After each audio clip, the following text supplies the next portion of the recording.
Welcome to the Toffee Blues, your source for all things Everton, and welcome to tonight's Everton 24/7 Daily Report.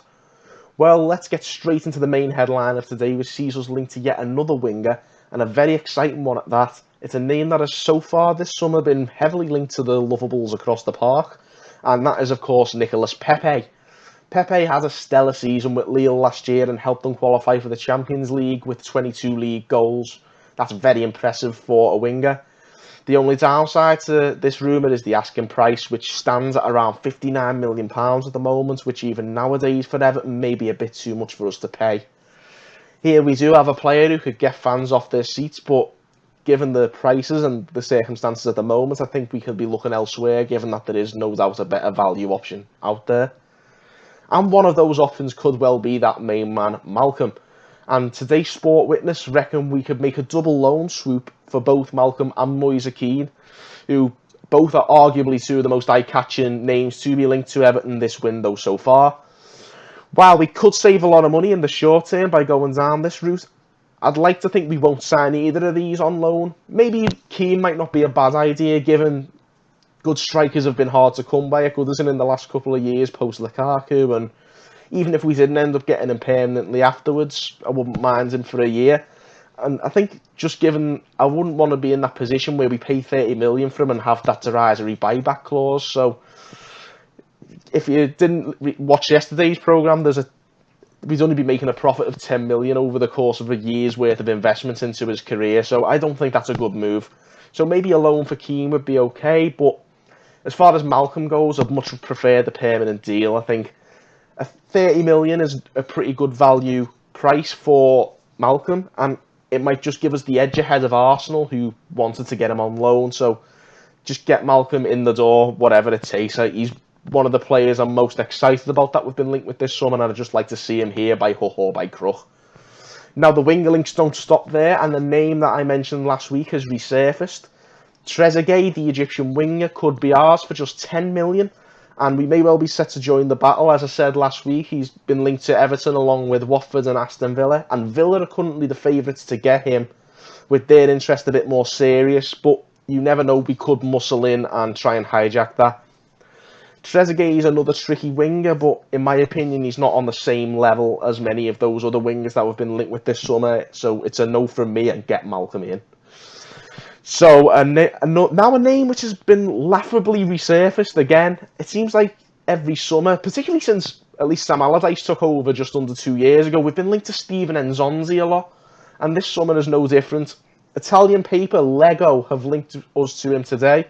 The midfielder's only been 1 year into his stay at Roma, and he's now 30.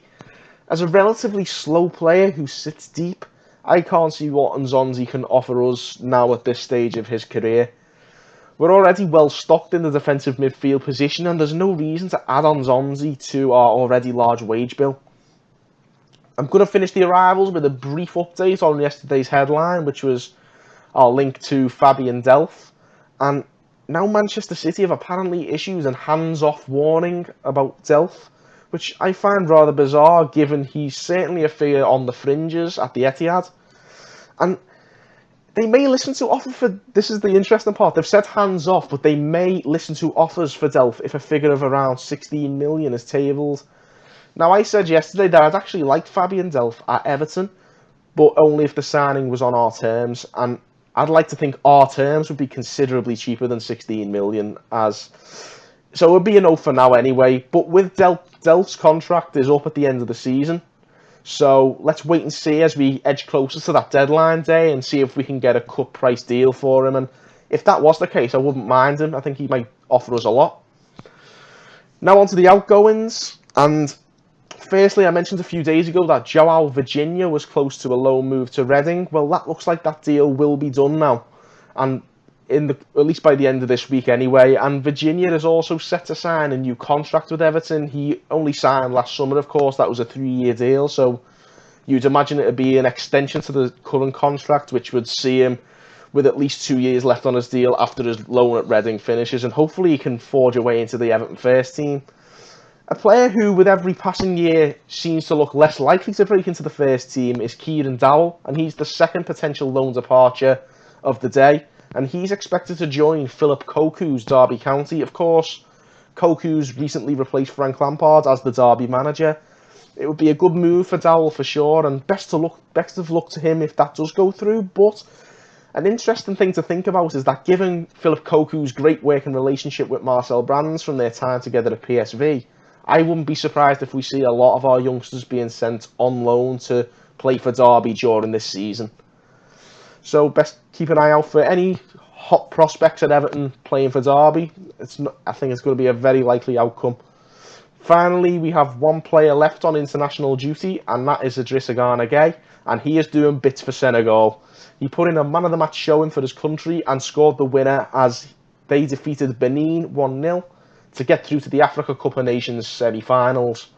So congratulations to Ghana, but unfortunately it's bittersweet as it does mean we have to wait a bit longer before he's back at Finch Farm training ahead of our new season. So obviously we'd like to see Ghana win the African Cup of Nations for Senegal, but as long as it doesn't come at the cost of our season, so we'll have to wait and see. Well, as of today, it's exactly 1 month before the Blues kickstart their campaign at Crystal Palace, so the race is on now to get prepared for that new season and get those new signings in the door. Hopefully it won't be too much longer to wait for another one, and hopefully it could just be round the corner, who knows.